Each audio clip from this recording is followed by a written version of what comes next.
Vous écoutez Le Trèfle, le podcast francophone des Boston Celtics.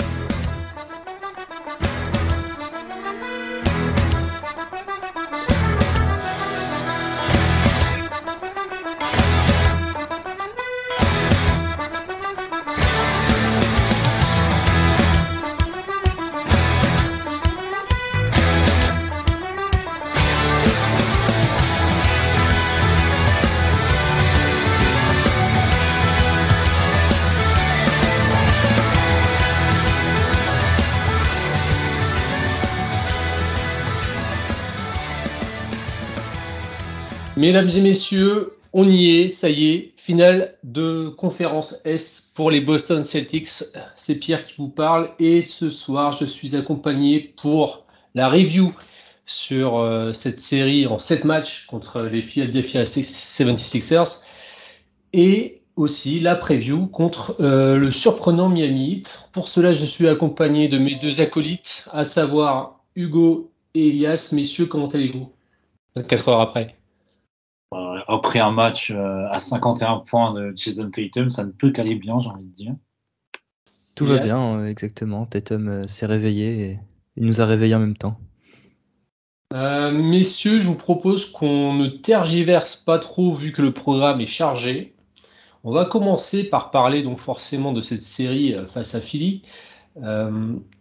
Cette série, est-ce que c'est la victoire de Boston, celle de l'arbitrage ou la défaite des Sixers?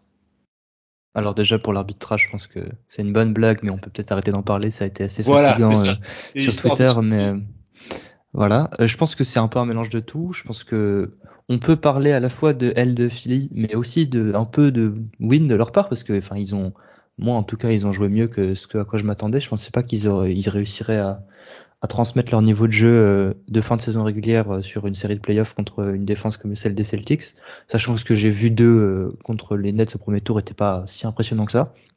Donc j'ai trouvé qu'ils ont un peu surjoué, surtout Harden sur 2 ou 3 matchs où en fait il gagne tout seul, quoi. Le premier match il gagne tout seul et le match 5 qui va en overtime aussi, c'est la même histoire, il est presque seul. Embiid l'accompagne bien, mais c'est toujours Harden le meilleur joueur sur le match. Et donc assez surpris du niveau de Philly. Il y a quelques erreurs, quelques problèmes de la part des Celtics, mais j'ai pas envie de dire que c'était non plus une catastrophe totale vu le niveau proposé en face. On n'a pas perdu contre les matchs qu'on a perdus, c'était pas contre des équipes très nulles et voilà quoi. C'était quand même une série intéressante avec du bon niveau des deux côtés. Hugo? Oui, honnêtement sur l'arbitrage, j'ai pas grand-chose à dire personnellement.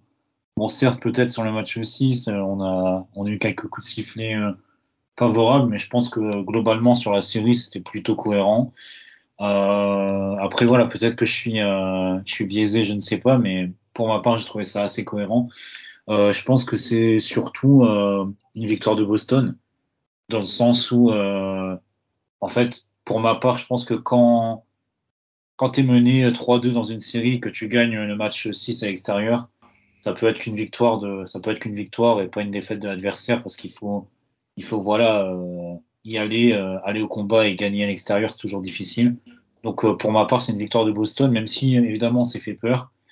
Et bon, sur le match 7 il y a peut-être aussi un peu de défaite de Philly quand on voit le match de leurs deux superstars, mais au global je pense que c'est quand même une victoire des Celtics. Pas la plus belle victoire, on en reparlera, mais c'est une victoire quand même. Qu'est-ce qu'on retient un petit peu de ces 7 matchs, de ce qui a été proposé défensivement et offensivement? Il s'est passé pas mal de choses, avec entre autres le retour sur la fin du retour de la Two Bigs line-up.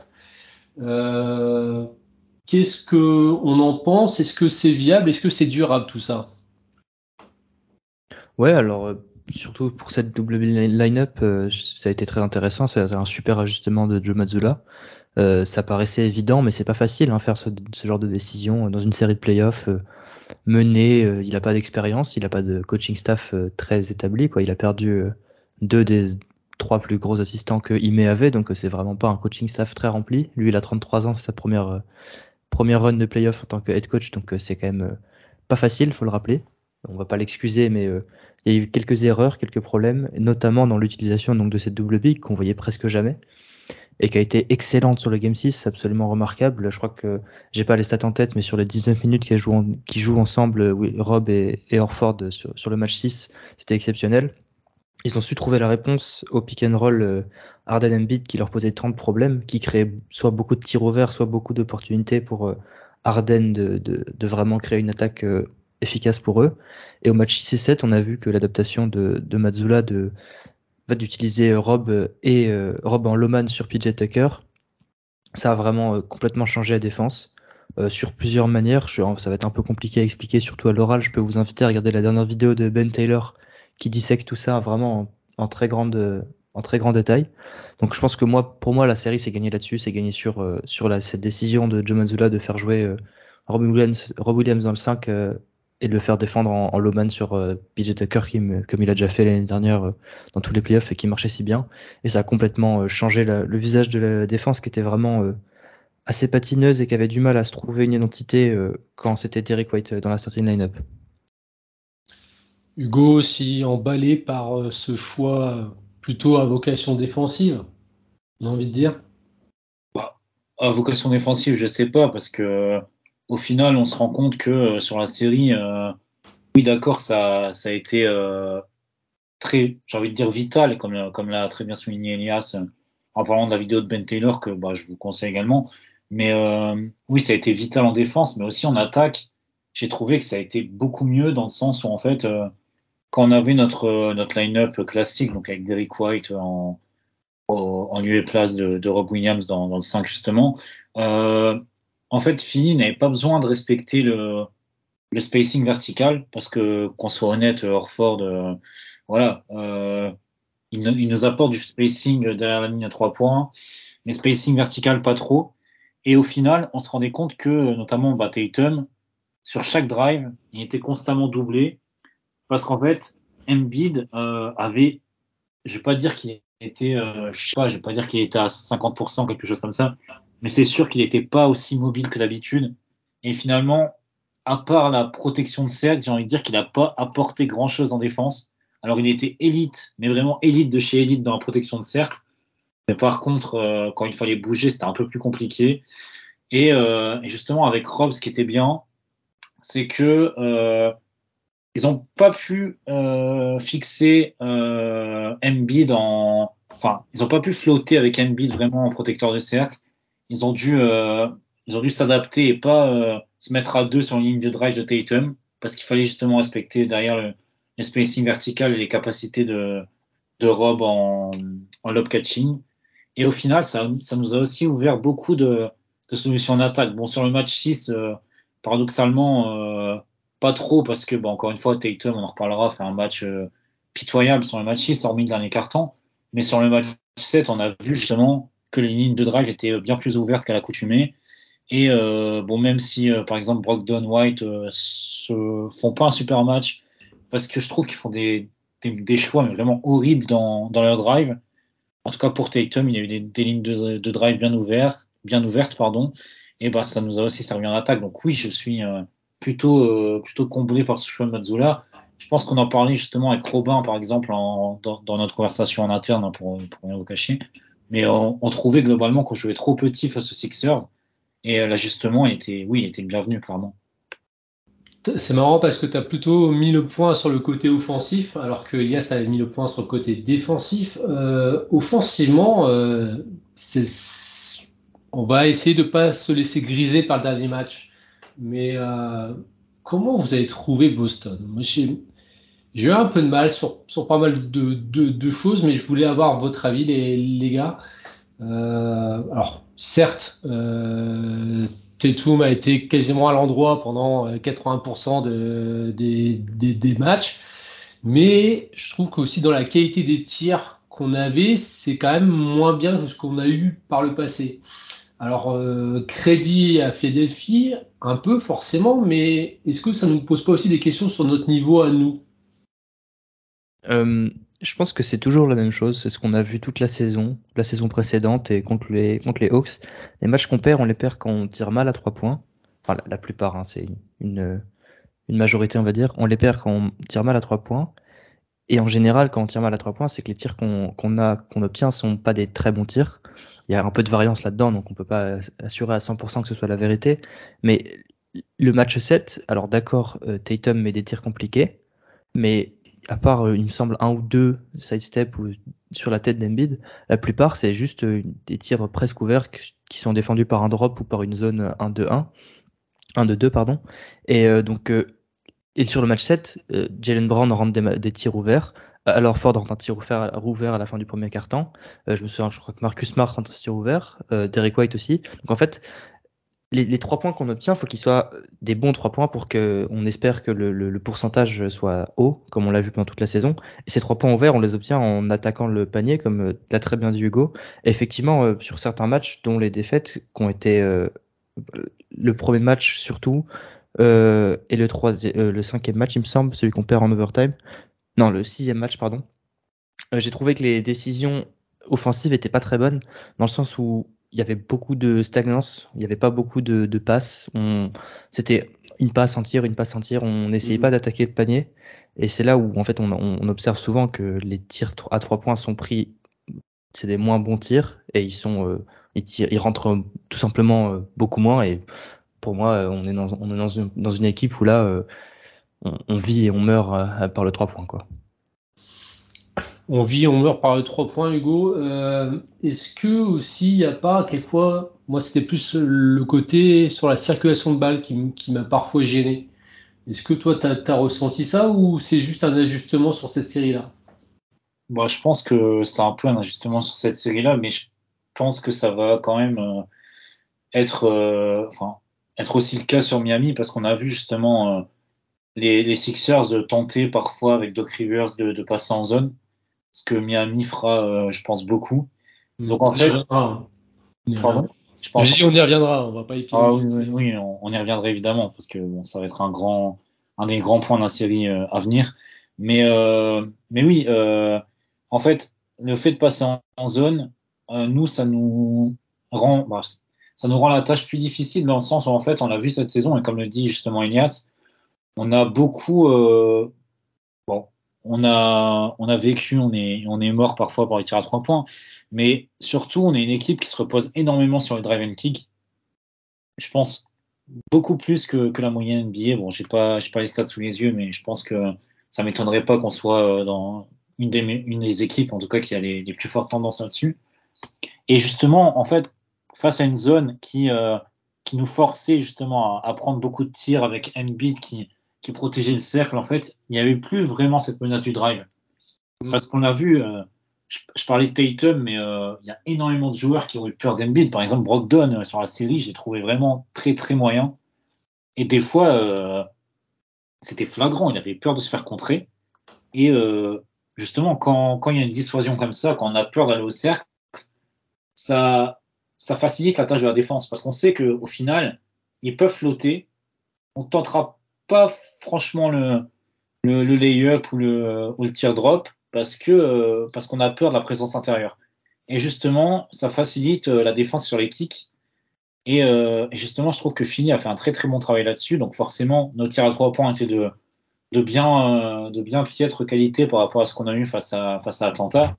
Et justement, quand on regarde l'adresse, ça se ressent directement, parce que finalement, quand on a des shoots de moins bonne qualité, on a une moins bonne adresse, et le jeu global s'en ressent.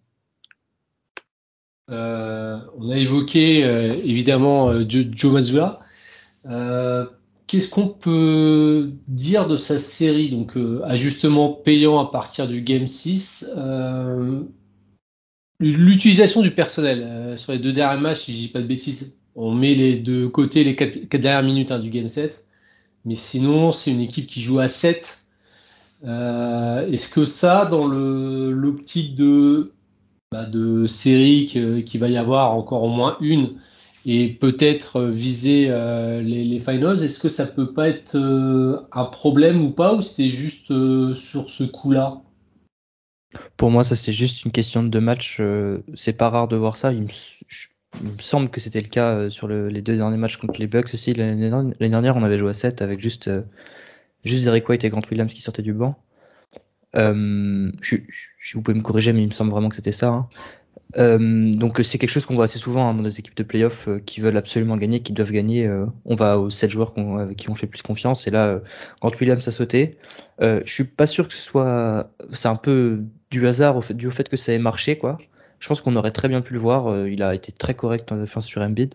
Je pense que juste que le plan de jeu qu'on a proposé était plus efficace et lui, il peut pas vraiment rentrer dans ce rôle. Même si je pense qu'il pourrait jouer à côté de Rob dans le même rôle que Al Horford, mais bon, on l'a pas vu. Je pense qu'il jouera. Enfin, je suis presque sûr qu'il jouera contre le Heat. Ça me paraîtrait un peu délirant de se priver d'un joueur comme lui, sachant qu'on est quand même favori et qu'on aimerait bien quand même ne pas trop mettre de kilomètres sur les jambes de tout le monde. Donc, je pense que c'était juste pour ces 2 matchs-là. Et je pense que la gestion du personnel a été assez hasardeuse. J'aurais bien aimé voir Grant Williams plus tôt, un peu mieux géré. Même s'il l'a fait, j'aurais bien aimé voir Rob Williams utilisé différemment un peu plus tôt parce que ça a été quand même assez problématique sur les 5 premiers matchs, l'utilisation de Rob Williams qui était un peu inutile, on va dire. Donc c'était pas parfait de la part de Mazzulla et son coaching staff, mais au final on a gagné et on a gagné grâce à l'utilisation du personnel, donc on va pas s'en plaindre. Hugo, est-ce que tu es dans la notion de hasardeux ou pas du tout? De toute façon, je pense que globalement, toutes les équipes ont des rotations très très serrées en playoff. Après, bon, de là à être 7 tous les matchs, je pense pas. Je pense que comme Enéas, justement, Grant Williams jouera un peu plus face à Miami, pardon. Je serais pas non plus étonné de voir un peu de Sam Hauser, dans le sens où, encore une fois, Miami a des joueurs qu'on peut, sur qui, par exemple, Sam Hauser pourrait défendre. Donc, je serais pas étonné de le voir. Donc, je pense que c'est plus anecdotique qu'autre chose, dans le sens où c'est un match 7, on est à la maison, il y a vraiment une grosse pression. Et surtout, moi, ce qui m'a marqué sur le match, en tout cas sur le début de match, c'était l'intensité. L'intensité était assez folle sur la première mi-temps, et on le voit d'ailleurs quand Derrick White et Malcolm Brogdon entrent dans le premier quart-temps, leur entrée est pas loin d'être catastrophique, en tout cas dans l'intensité. Ils n'arrivent pas du tout à se mettre au niveau du reste de l'équipe, et ça se sent. Et je pense que Mazzulla, bon, sans dire que si ça s'était mieux passé pour ces deux-là, il aurait un peu plus ouvert son banc et peut-être mis Grant Williams. Je pense qu'il a vu seul, s'est dit ah ouais non mais là c'est difficile et pour un autre joueur du banc ça sera trop compliqué, donc on va rester sur cette rotation à 7 et on verra, quoi. Je pense que c'est aussi ça qui a joué. Pour finir de parler de cette série, moi j'aimerais qu'on fasse un peu, alors pas le point joueur par joueur parce que ça va être un petit peu long, mais si on peut sortir un peu ceux qui vous ont particulièrement plu et ceux qui vous ont moins plu lors de cette série, côté Celtics évidemment. Qui veut commencer, Elias? Moi je vais commencer, je vais lancer Marcus Smart quand même, car je pense qu'il fait sa meilleure série de playoffs de sa carrière. Encore une fois, j'ai pas vérifié, je suis pas allé creuser, mais j'ai pas l'impression qu'il ait eu un très mauvais match. Et alors il y a eu quelques décisions en attaque qui étaient assez hasardeuses, mais c'est du Marcus Smart, hein, il en fait des fois un peu trop. Je sais pas si il aime bien le spectacle, ça se voit, et des fois il en fait un peu trop, mais il a quand même été absolument génial au scoring. Il a été d'une aide absolument précieuse quand Tatum était catastrophique, que Derrick White trouvait pas la confiance, n'arrivait pas à faire la même chose qu'il faisait en fin de saison régulière et un peu contre les Hawks. Donc ouais, pour moi c'est le plus gros plus, c'est Marcus Smart, qui a été pour moi, comme je l'ai dit, hein, je pense que c'est sa meilleure série de playoffs et qui a été absolument le meilleur joueur des Celtics sur la série, j'ai pas peur de le dire. Parce qu'en défense, n'oublie pas ce qu'il fait en défense, hein. Et c'est surtout qu'on a retrouvé ce qu'il faisait en défense aussi, je trouve. Ah oui. C'est ça, c'est qu'on a retrouvé le vrai Marcus Smart, celui qui a été. J'ai pas vu une seule, j'en ai vu quelques-unes au premier match, mais des double teams hasardeuses qui sont très mal exécutées. On en voyait toute la saison de Marcus Smart et là j'en ai pas vu, ou presque pas. Il revient à son niveau de menace absolue, qui génère des turnovers, qui mène la défense au bâton. Donc franchement, pour moi c'est Marcus Smart qui m'a plu. Il y en a d'autres, hein, mais c'est lui le numéro 1 et je vais laisser Hugo en choisir un autre. Vas-y Hugo. Alors je sais que c'est difficile par rapport au nombre de matchs où il est passé à côté, mais En fait, j'hésite entre deux. J'hésite quand même entre Al Horford, parce qu'on est obligé de le mentionner pour sa défense sur Embiid, etc. Mais je vais quand même dire Jason Tatum, parce que le Rocket passe à travers beaucoup de matchs. Mais si on regarde bien, bon, le match 1, il est limite, il est proche de nous faire gagner en étant royal. Le match 2, il est presque seul au match 1 quand même. On oublie presque parce qu'il a, tu vas le dire, hein, mais ces bons matchs on les perd, donc on oublie ça, quoi. Totalement. Sur le match 1, bon, on sait que je suis pas le plus grand fan de Jaylen Brown, mais on l'attend toujours, hein, sur le match. Bon, le match 2, il est bon comme toute l'équipe, j'ai envie de dire. Et au final, bon, il passe à côté de quelques matchs en milieu de série, mais quand il faut tuer le match dans le Game 6, match couperé, on l'a déjà dit, il est là. Et bon, le match 7, j'ai pas trop besoin d'en parler. Donc moi, j'ai aimé sa série malgré tout, parce que bon, même s'il manque d'adresse, j'ai quand même trouvé bon en défense et même dans les lectures, j'ai trouvé bon, même si encore une fois, il a été exposé par cette défense low man d'Embiid, etc. Il a dû faire beaucoup de choix enfin dans les lectures sur du drive et pas forcément kick justement. Donc c'était un peu dur pour lui. On a aussi payé le manque de créateurs élites dans notre équipe. Hein, c'est une constante, même si encore une fois, comme l'a dit Ignace, Marcus Smart fait une bonne série. Mais voilà, j'ai globalement aimé sa série et bon, il monte en puissance sur la fin, j'ai envie de dire. Il sort un match énorme pour finir, donc j'espère qu'il est sur une bonne lancée pour la suite. Et du coup, je me permets, hein, Pierre. Vas-y. Comme Hugo en a parlé, c'est vrai qu'il faut en parler. Je pense qu'à Horford, ça peut être, ça c'est obligé d'être mentionné. Ces matchs défensivement sur Embiid, c'est absolument exceptionnel. Il est pas seul, hein, attention, c'est pas du 1 contre 1. 1 contre 1, il se faisait avoir la plupart du temps, hein, mais c'est normal. C'est le MVP de la ligue. Hein, personne ne peut le défendre en 1 contre 1. Mais ce qu'il a fait, comment il est actif avec ses mains, comment il met tout son physique en opposition pour l'empêcher même d'obtenir la balle, hein, c'est bête, mais lui faire mettre 5 secondes de plus à toucher le ballon et l'éloigner un peu du panier pour qu'il puisse pas être assez proche du panier quand il touche le ballon, c'est déjà une énorme différence. Et Horford l'a fait absolument toute la série. Je pense qu'il doit être un peu fatigué. Voilà. Après, c'est sûr qu'il a été assez absent offensivement. Même pire qu'absent, il a été mauvais parce qu'il ratait ses tirs, hein, tout simplement. Il proposait pas grand chose d'autre. Et jusqu'à l'arrivée de Rob, en fait, jusqu'à l'arrivée de Rob dans le starting five, il faisait pas grand chose offensivement. Mais sa série est tellement énorme défensivement qu'on est obligé de le mentionner parce que voilà, quoi, 36 ans, il fait ça, c'est génial. Moi, je voulais juste rajouter pour aller dans le sens d'Hugo, c'est que Tatum, par exemple, qui est au travers complet dans le Game 6, je crois qu'à la mi-temps, il est quand même, où il est à 1 point, hein, marqué, avec un magnifique 1 sur 10, je crois. 1 sur 14, il a un moment. Ouais, mais c'était les stats à la mi-temps. Je crois qu'il était quand même à 6 rebonds et 6 ou 7 rebonds et 6 ou 7 passes. Ouais. Donc, preuve qu'il faisait pas rien non plus, quoi, et qu'il se reposait pas, et que même s'il était pas dans un grand soir au tir, c'est peu de le dire, il participait quand même grandement dans cette équipe. On va passer maintenant au point un petit peu plus touchy, les joueurs qui vous ont le plus déçu. Quelqu'un veut se lancer? Ouais, pardon.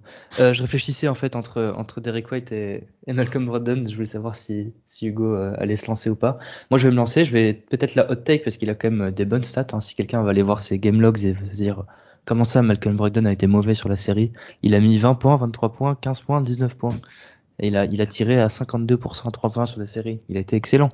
Alors c'est là qu'on peut se dire, bah non, il n'a pas été excellent. Il a été atroce défensivement sur Harden, à part quelques positions qui peuvent être écartées du lot et montrées pour dire, mais non, regardez, il a très bien défendu sur James Harden. Non, il a été pour la plupart du temps très mauvais.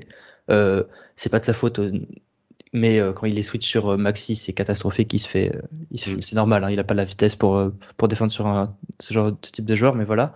Et offensivement, c'est pas forcément que de sa faute. C'est aussi un manque de reconnaissance du coaching staff, à mon avis, parce qu'il est juste pas capable de le faire. Mais je trouve tellement négatif dans son apport offensif quand il joue avec Rob Williams, qu'en fait ça en devient catastrophique. Il prend le ballon, il dribble pendant 18 secondes, il est incapable de voir que Rob Williams est ouvert pour un lob, et résultat on n'a pas d'attaque. Rob Williams ne sert à rien, et ça a été constant pendant 7 matchs. heureusement, sur les 2 derniers matchs, ils jouent un peu moins ensemble parce que Rob Williams start, donc on les voit un peu moins ensemble sur le terrain. Mais c'était pas du tout.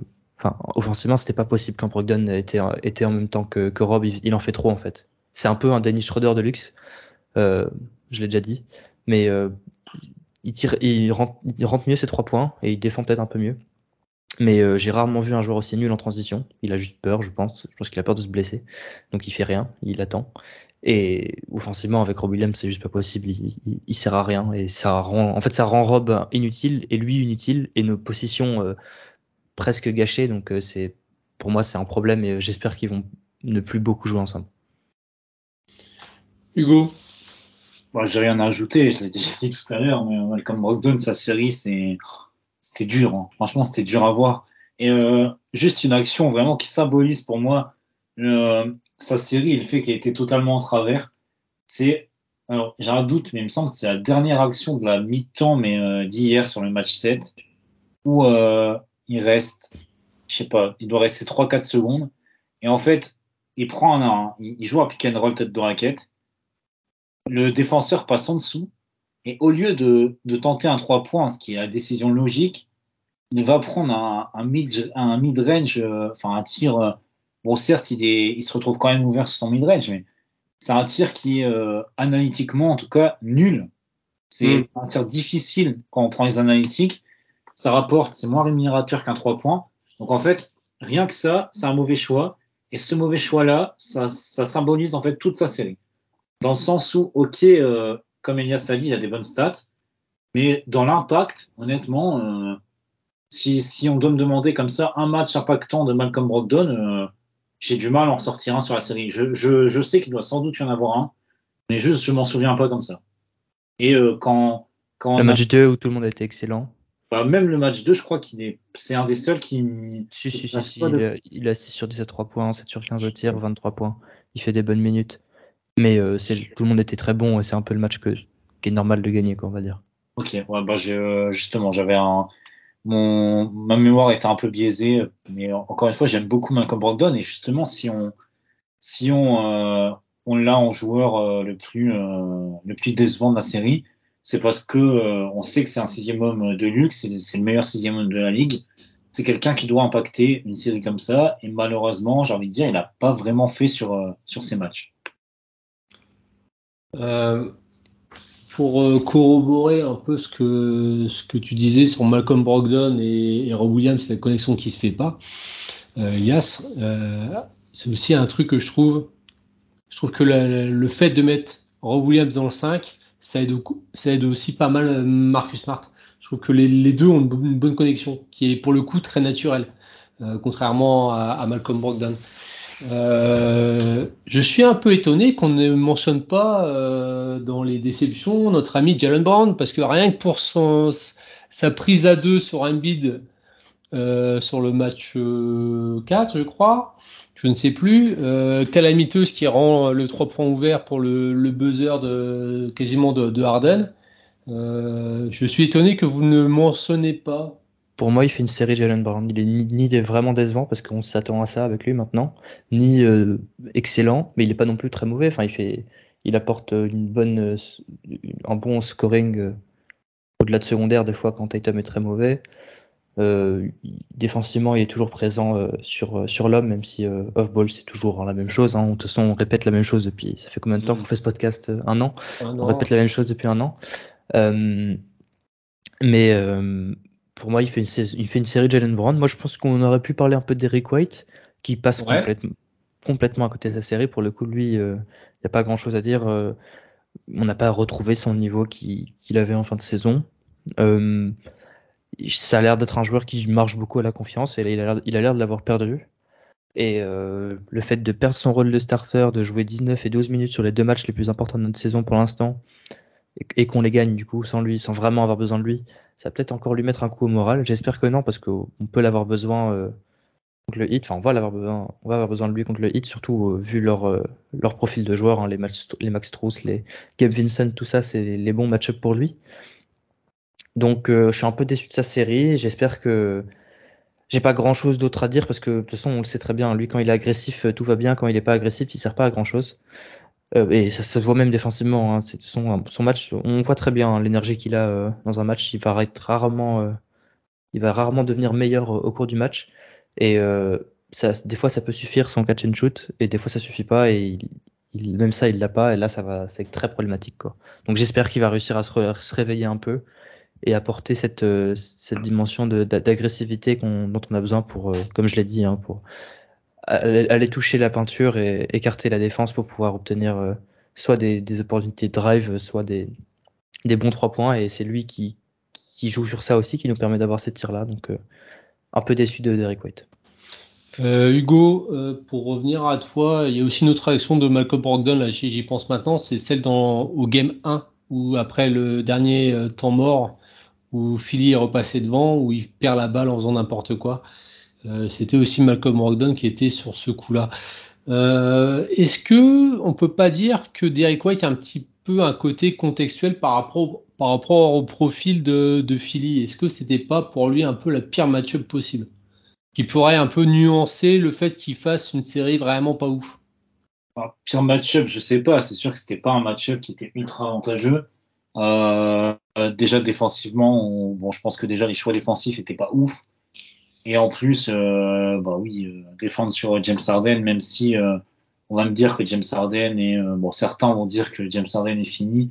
Je pense quand même que dans les lectures de jeu, ça reste un garde de tout premier ordre en termes de création, même si sur le match 7, il fait totalement n'importe quoi, il perd je sais pas combien de ballons, mais bref, ça reste quand même un joueur qui est pas facile à défendre. Oui, en attaque, c'est sûr que c'était difficile pour lui. Encore une fois, c'est un joueur qui, certes, il a mis dedans 3 points sur l'année. Là, comme je l'ai dit, niveau driving kick, c'est plus compliqué. Et le fond de commerce de Derrick White, outre le tir, c'est la finition près du cercle. Et là, on l'a vu dans les premiers matchs se faire bâcher assez salement plusieurs fois par Embiid, et même, il me semble, par Paul Reed 2-3 fois. Après, niveau confiance, je pense que comme Elias l'a dit, ça a dû, le moral devait être dans les chaussettes, et c'était un peu plus compliqué sur la suite de la série. C'est vrai qu'il n'a pas été bon.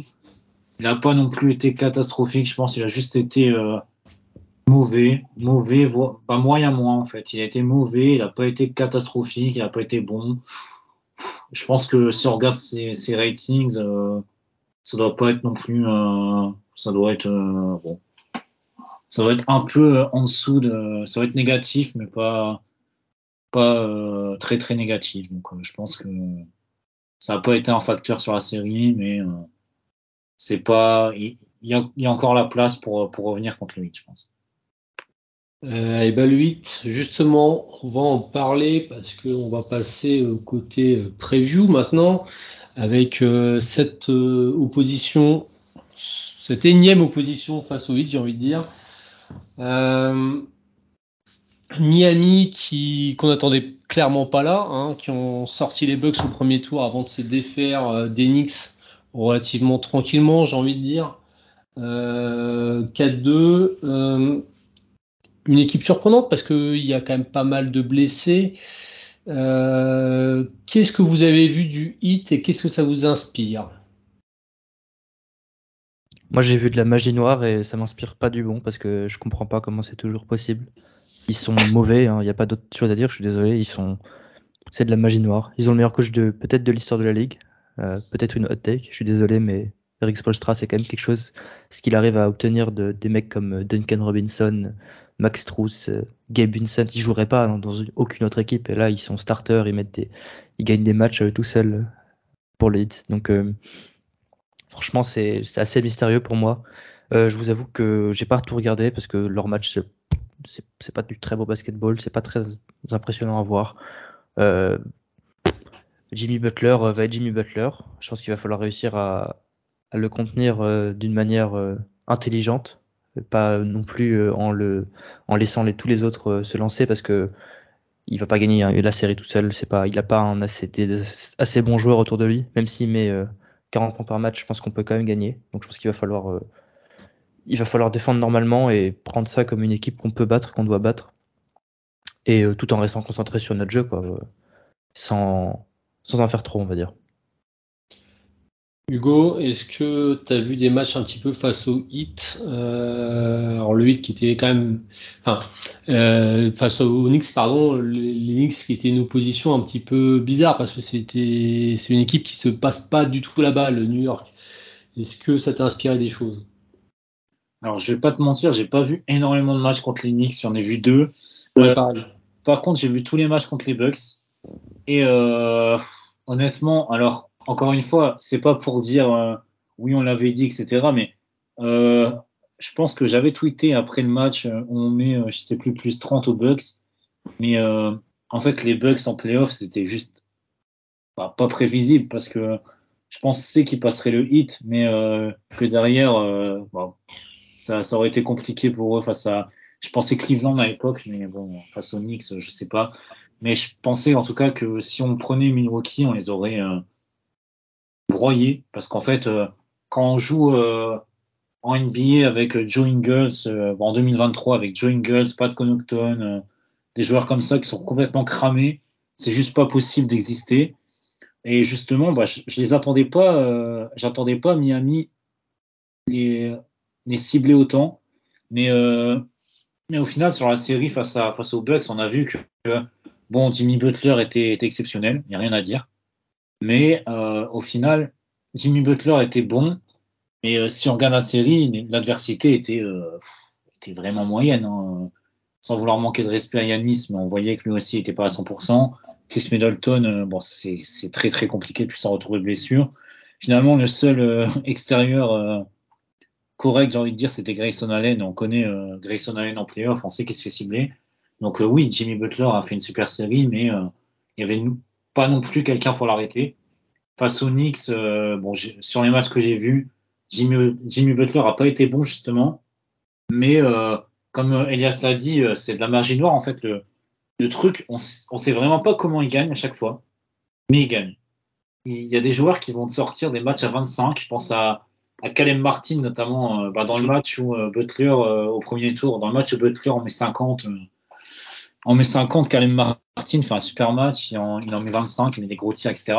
Max Strus, pareil, est toujours capable de sortir de sa boîte. Là, il y a le rebound de Duncan Robinson. Donc, en fait, ils sortent des joueurs, pas de nulle part parce qu'on les connaît, mais à chaque fois, il y a un mec qui va réussir à contribuer.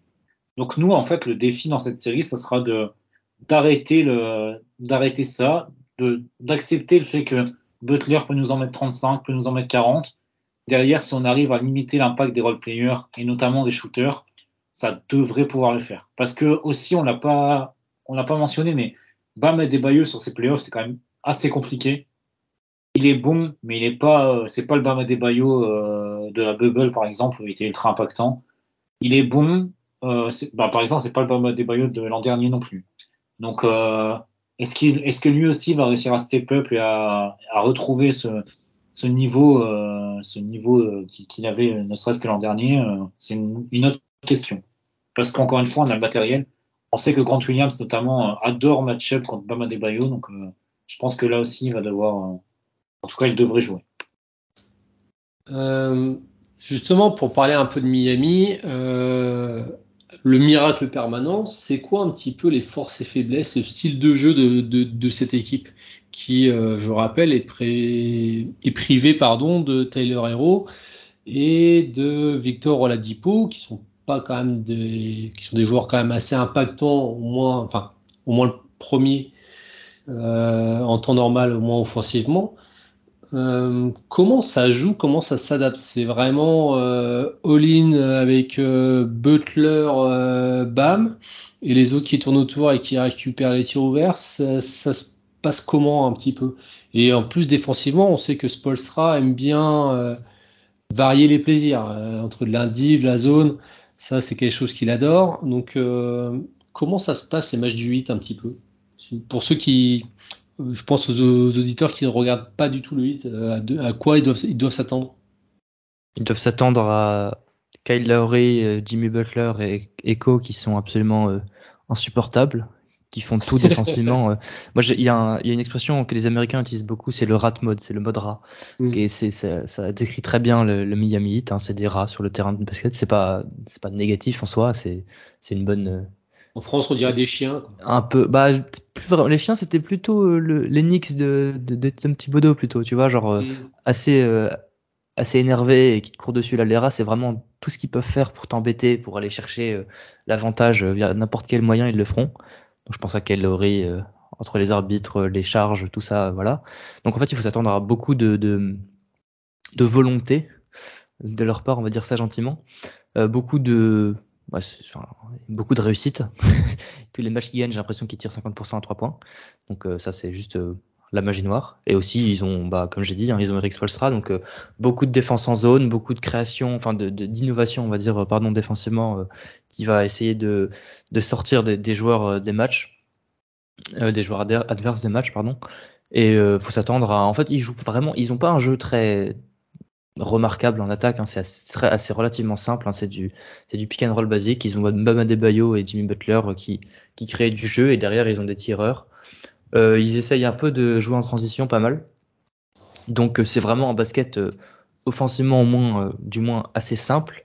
Défensivement il y a plus de volonté d'innovation, comme j'ai dit, mais faut pas s'attendre à des choses folles. Il faut pas non plus s'attendre à des matchs, comment dire. Pour moi, ça va être tout. Ils ont un style de jeu et ils le suivent, et ça va juste être pour eux, c'est qui de Max Strus, Kyle Lowry, Duncan Robinson, Caleb Martin, en plus de Jimmy Butler, va faire un bon match, et dans ce cas-là, ils peuvent gagner, quoi, en gros.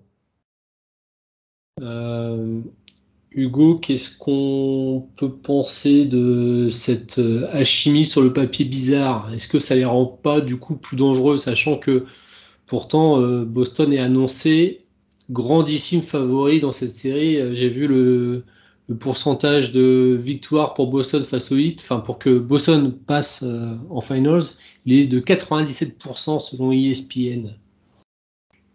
Bon, ça, après, je n'accorde pas une grande importance, parce que je pense que si on avait regardé avant la série contre Milwaukee, par exemple, il aurait été de 99 ou quelque chose comme ça. Mais bref, non, juste pour revenir sur ta question précédente, ce qu'on attend de Miami, en tout cas moi ce que j'attends, c'est simple, c'est Jimmy Butler prend le ballon, remonte le ballon, joue un pick and roll avec Bam Adebayo, prend un mid-range, de temps en temps il va se retrouver vers la ligne à 3 points, il va pull-up, mais honnêtement il y a limite rien de plus. C'est ça qui est terrible, qui est déroutant avec cette équipe, c'est qu'offensivement il n'y a rien du tout, mais ils vont gagner en défendant, en laissant l'adversaire à, je sais pas, 92 points. Bon, des fois ils vont en mettre 105, eux ils vont en mettre 106 ou 108. Mais c'est franchement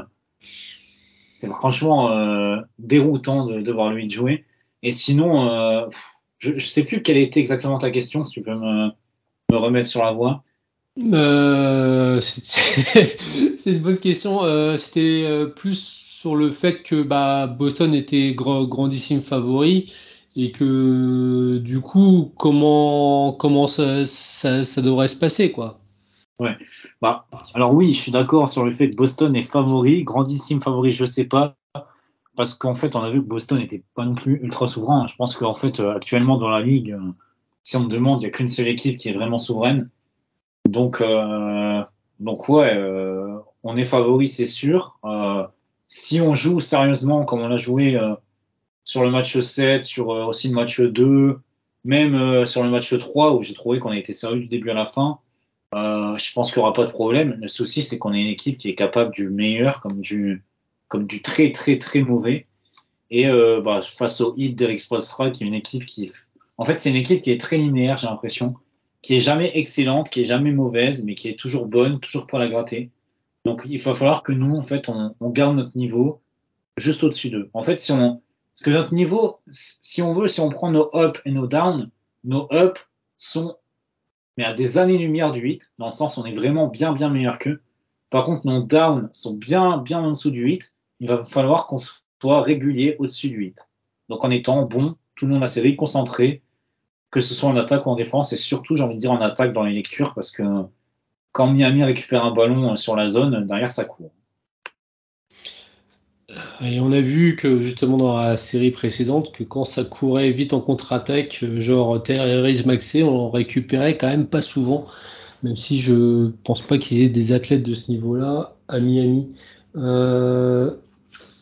Pour vous, ça va être quoi les clés de la série là?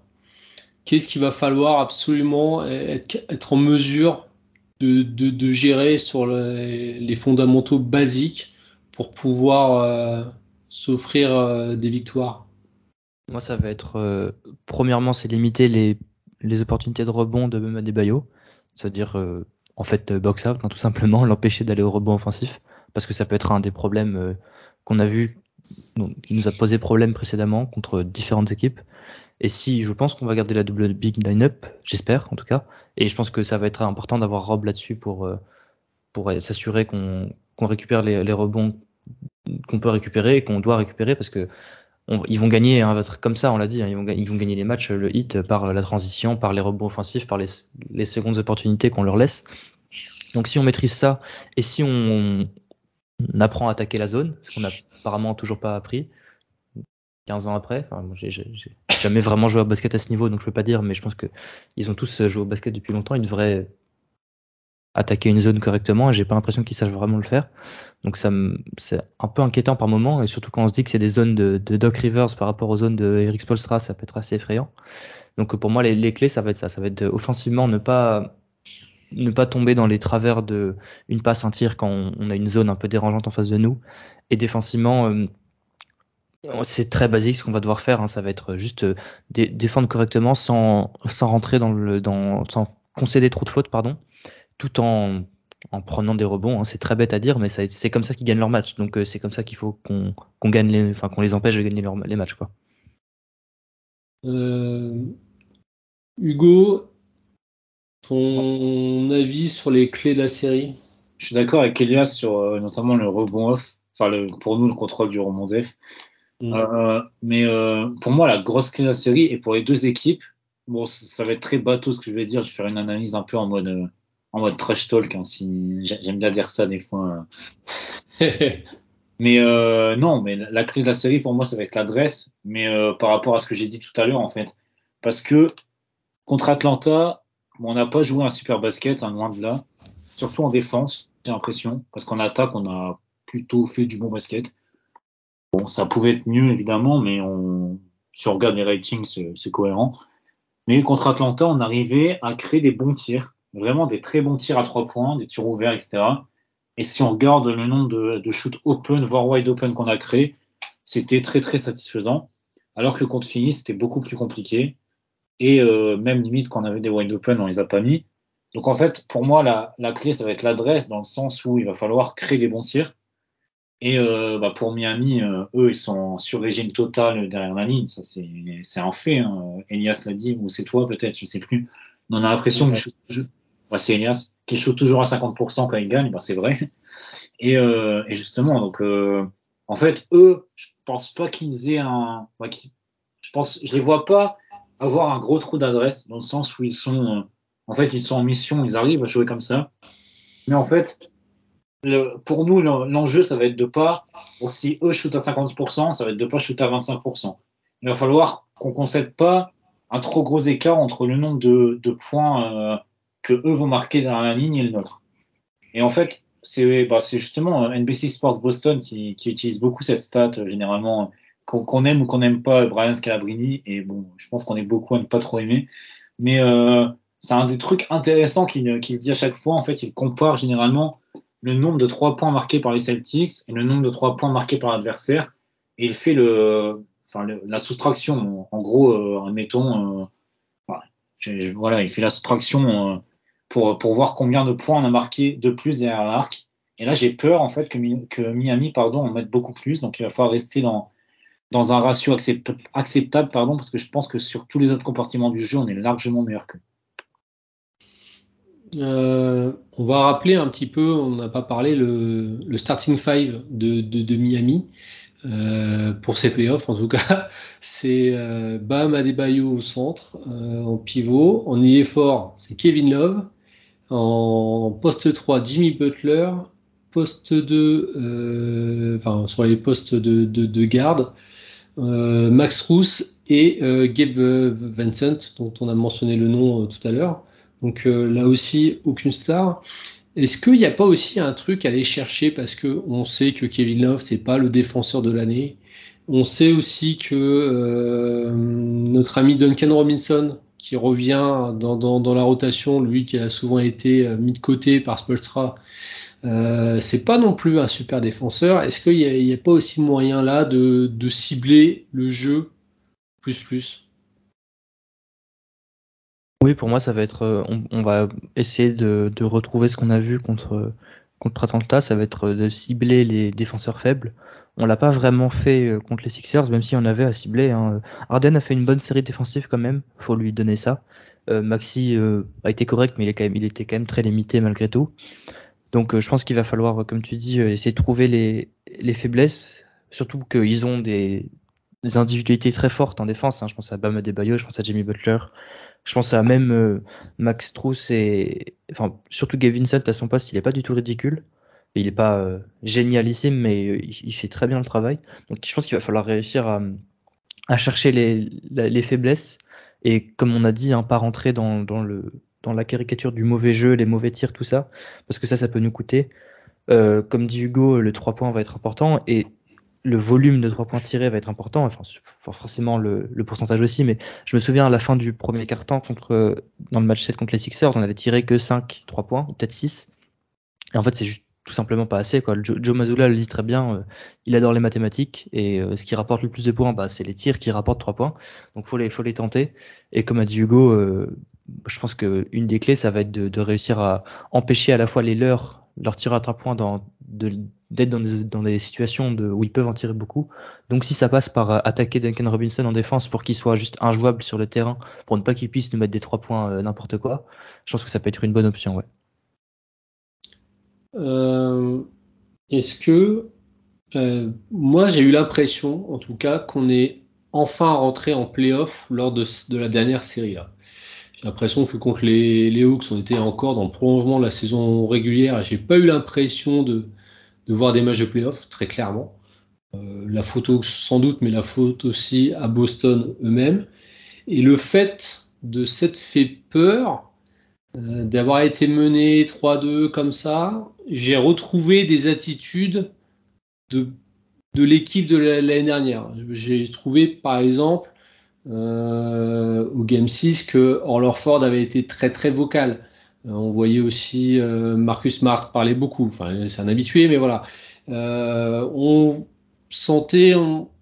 a senti sur les 2 derniers matchs une énergie nouvelle, voire différente. Est-ce que, pour paraphraser Jaylen Brown, the energy is about to shift? Je sais pas, mais je sais pas si l'énergie est en train de shifter. En tout cas, c'est sûr que je pense que le fait de perdre ce match 5 à 5 à domicile et surtout avec la manière, de la manière avec laquelle on l'a perdu, ça a mis un peu de plomb dans les têtes et on l'a vu dans le match 6. Bon, on fait pas un grand match de basket, loin de là, mais en tout cas dans le combat, dans l'intensité l'intensité, j'en veux pour preuve la première mi-temps, surtout le deuxième quart-temps, il me semble, où on leur passe un énorme run, début de deuxième quart-temps, on leur passe un énorme run et dans les attitudes, on marquait un panier, on récupérait le ballon, on voyait Marcus Smart qui descendait direct sur les jambes, prêt à défendre, etc. Et j'ai vu des attitudes que j'avais pas vues depuis limite le début de saison où on était en mission après justement la finale perdue, on était en mission, on voulait vraiment casser les gueules à toutes les équipes qu'on voyait.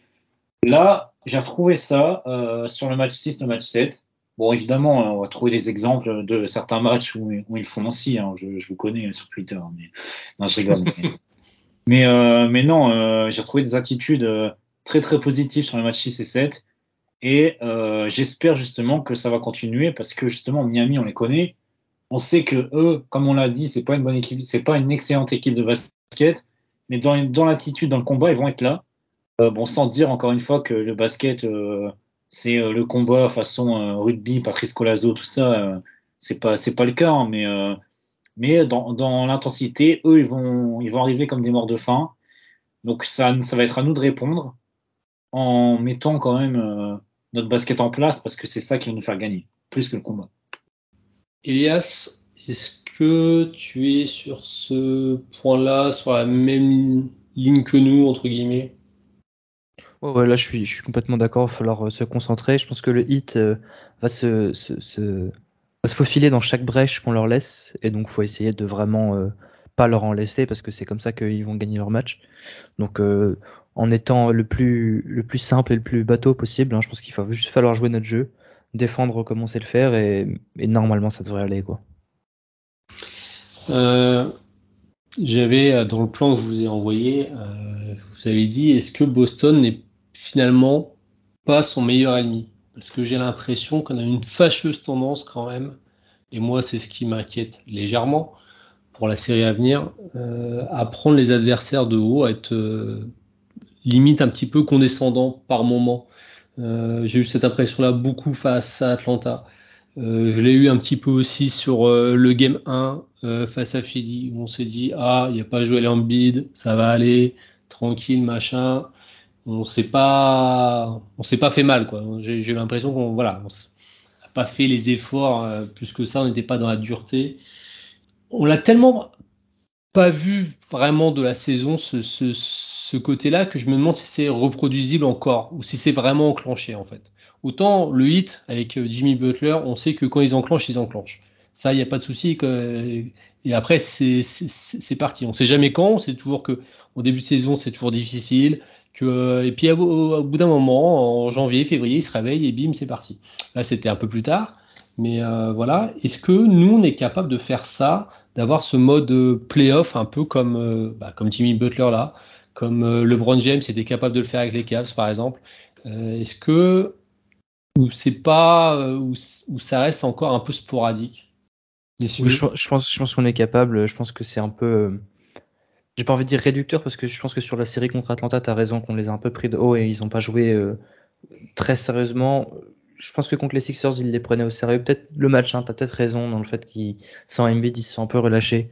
Mais les Sixers étaient une équipe quand même très capable. Et il fallait quand même amener de quoi les battre quand ils jouaient bien. Et on a vu que les matchs qu'on gagne, c'est ceux où Harden est très très mauvais. Donc c'est quand même une bonne équipe avec qui a une variance assez haute selon le niveau de ses stars. Donc je pense je suis pas sûr qu'on les ait vraiment pris de haut à ce niveau-là. J'ose espérer que par expérience, c'est quand même la 3e finale de conférence en 4 ans, 5 ans contre le Heat. J'ose espérer qu'ils savent contre qui ils ont affaire, à qui ils ont affaire, pardon. Ils savent contre qui ils vont jouer et qu'est-ce qu'il faut amener comme énergie pour prétendre gagner une série contre eux, parce que ils le savent, ils l'ont fait, ils ont perdu, ils ont gagné contre eux en finale de conférence. Donc pour moi, le mode playoff devrait être enclenché. Après, on va perdre le premier match parce que Jaylen Brown va faire n'importe quoi ou parce que Tatum va tirer à 1 sur 20, c'est sûr. Mais le match playoff sera enclenché quand il faudra, je pense. Go.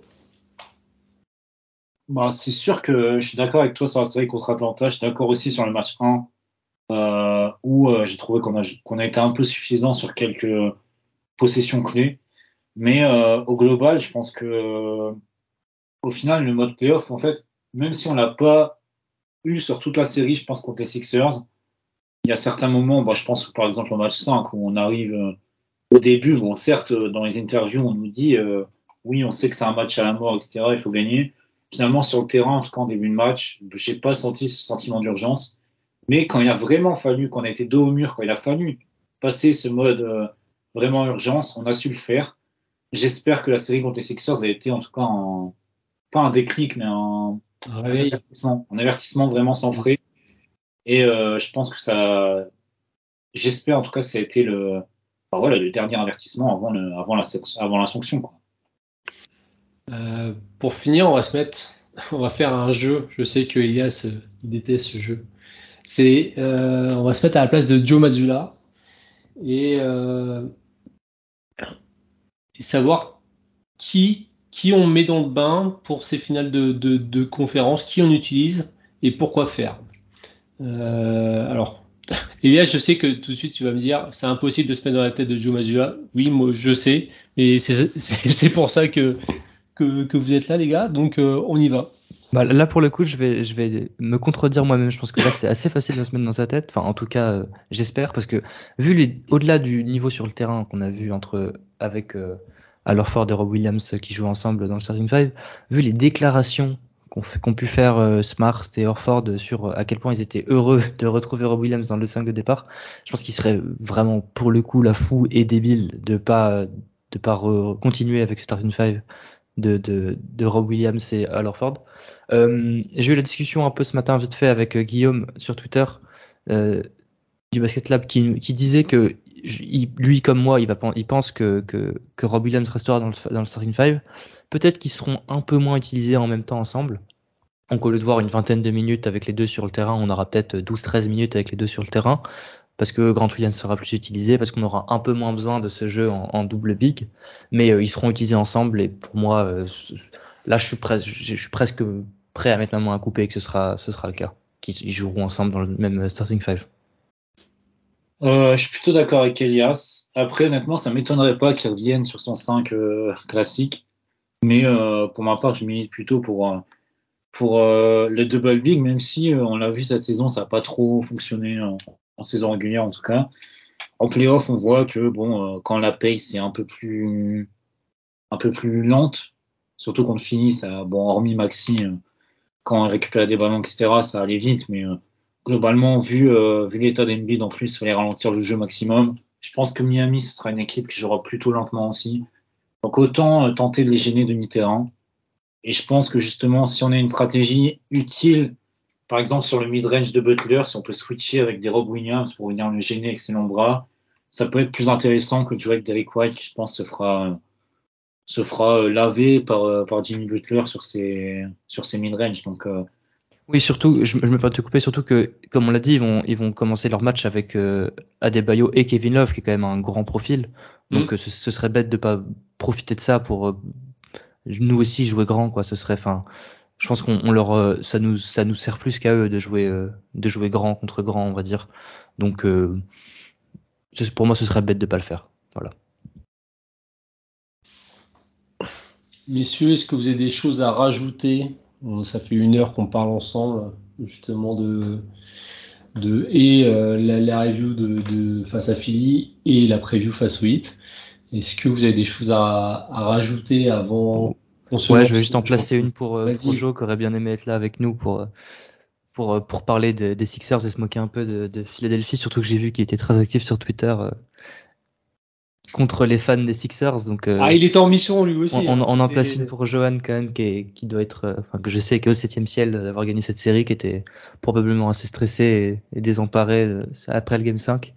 Donc dédicace à lui, et j'espère qu'il est heureux et qu'il va continuer à me faire rire sur Twitter en répondant aux fans des Sixers. D'ailleurs, calme-toi quand même, Joe, parce que des fois, voilà, on sait jamais. Calme-toi, ne tombe pas dans les trolls des fans des Sixers qui sont. D'ailleurs, moi, je passe un petit coucou. Bon, il nous écoutera pas parce que visiblement, il aime pas trop le basket. Il préfère la bagarre, mais un petit coucou au compte FR Sixers. Là, je sais plus le compte, mais qui chialait sur la désignation des arbitres 5 heures avant le match. Alors, j'ai vu des concepts j'ai vu quelques concepts sur Twitter, mais alors celui-là, on l'avait jamais fait. Donc voilà, big up à lui. J'espère qu'il a apprécié l'arbitrage, qui en plus, soit dit en passant, était plutôt bon sur le Game 7. Donc voilà. Ils ont inventé la règle du retour en zone. Sur Tobias Harris, j'ai jamais vu ça. C'est vrai que la première mi-temps était un peu bon. Et ils ont aussi décidé qu'on avait le droit d'essayer de faire tomber un joueur depuis le banc sans être éjecté, et que c'était punition égale pour. Bref, on va pas parler de l'arbitrage, on a gagné la série, mais c'est vrai que c'était assez ridicule la journée entière de discussion d'arbitrage avant le match. C'était ridicule. Messieurs, voilà. Je vous propose de vous arrêter là. Moi, j'ai une pensée pour Titouan qui fait le montage à chaque fois. Et c'est un travail qui est quand même assez fastidieux et laborieux. Donc, merci à Louis. Bonjour, évidemment, un petit coucou à tous les autres copains qui sont pas là et que vous retrouverez dès le prochain épisode, sans doute. Et puis, let's go Celtics. C'est comme l'année dernière, qu'on aille encore au final.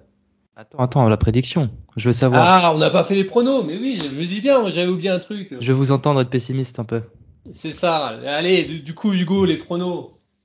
Bah, écoutez, moi j'ai l'habitude d'être très pessimiste. Je vais annoncer 4-2 Sixers. D'ailleurs, mea culpa, Titouan m'avait demandé et je vais faire mon mea culpa.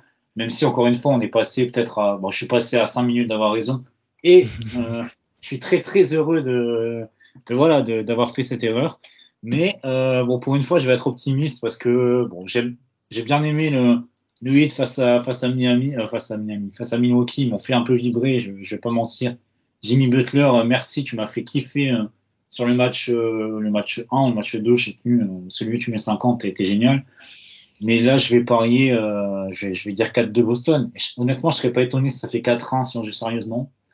Mais je vois pas Jimmy Butler ne prendre qu'un match. Donc, parce que oui, Jimmy Butler va gagner tout seul, évidemment. Donc je vais mettre 4-2 Celtics. Et yes. Ouais, moi je pense que je vais dire 4-2 Celtics. Comme Hugo, j'aimerais bien mettre 4-1, mais je pense que Butler va être impactant. Et je pense que, comme j'ai un peu dit en secret tout à l'heure, je pense qu'on va perdre le premier match. Moi, c'est ma prédiction. Je pense qu'on va arriver à la fois avec la fatigue, un jour de repos en moins. La fatigue, un jour de repos en moins, c'est aussi un jour de préparation en moins, hein, sachant que déjà on a un désavantage au coaching. Un jour 24 heures de préparation en moins, c'est gigantesque. Hein. Donc c'est pas impossible qu'on perde le premier match, donc je vais dire 4-2. Je pense que c'est une prédiction correcte. Comme a dit Hugo, je pense que Jimmy Butler va pas se laisser perdre sans se battre. Après, on se souvient qu'il a été outscored par c'était Jordan Nwora il y a 2 ans contre les Bucks en finale de conf. Mais donc ça peut arriver, mais je pense que oui, là ça va être. On est la meilleure équipe pour le coup, on est largement la meilleure équipe, beaucoup plus qu'on l'était contre les Sixers. Donc Celtics en 6. Et puis pour ma part, je partirai sur un Celtics en 7 parce que en face, je suis pas loin de te rejoindre, Elias. En fait, ce qui me fait peur, c'est pas forcément les joueurs, c'est qui les mène. Et je sais que lui, il va vraiment tout faire pour contrecarrer les plans. Donc, Spoelstra m'inquiète beaucoup. On sait qu'il va y avoir des Jimmy Butler games. Adebayo, souvent, il est quand même très très bon contre nous aussi. Kyle Lowry, même s'il est plus le Kyle Lowry d'avant, a quand même cette étiquette un petit peu, Hugo, c'est ce que tu mentionnais en off, de Celtics killer. Donc voilà. Pour tout ça, je pense évidemment qu'on est la meilleure équipe sur le papier, en tout cas, c'est sûr. Mais je pense que ça va être dur parce que, comme on l'a dit pendant tout ce podcast, c'est vraiment une équipe. Ah voilà, le hit, c'est vraiment sans doute ce qui est le plus le mot équipe finalement, parce que c'est que des gars qui n'ont pas un pédigré quasiment, à part Bam et Jimmy, qui n'ont pas un pédigré élite, et pourtant ça exécute quoi. Et c'est des machines à exécuter les choses et correctement. Donc vraiment une équipe difficile à manœuvrer. Donc je pense qu'on va s'en sortir, mais que ce sera encore une fois une guerre des tranchées comme ça l'est depuis quelques années maintenant quand ces équipes-là se rencontrent en play-off. Bon, cette fois c'est la bonne, je pense que je n'ai rien oublié. Il est temps pour nous de vous laisser, de vous souhaiter de bonnes finales de conférence Est. Amusez-vous, kiffez. Tous les matchs sont à 2h30 du matin, ça c'est la mauvaise nouvelle. Et nous, de toute façon, on se retrouve avec les copains dès que la série est finie, quoi qu'il arrive, en espérant que ce soit aussi pour une preview des finals comme l'année dernière. Contre les Lakers. Je rigole. Et voilà, donc on vous souhaite à tous le meilleur et à très vite. Bye bye. Who's going to win it? The Celtics. Because there's no other reason why. The Celtics are the balls.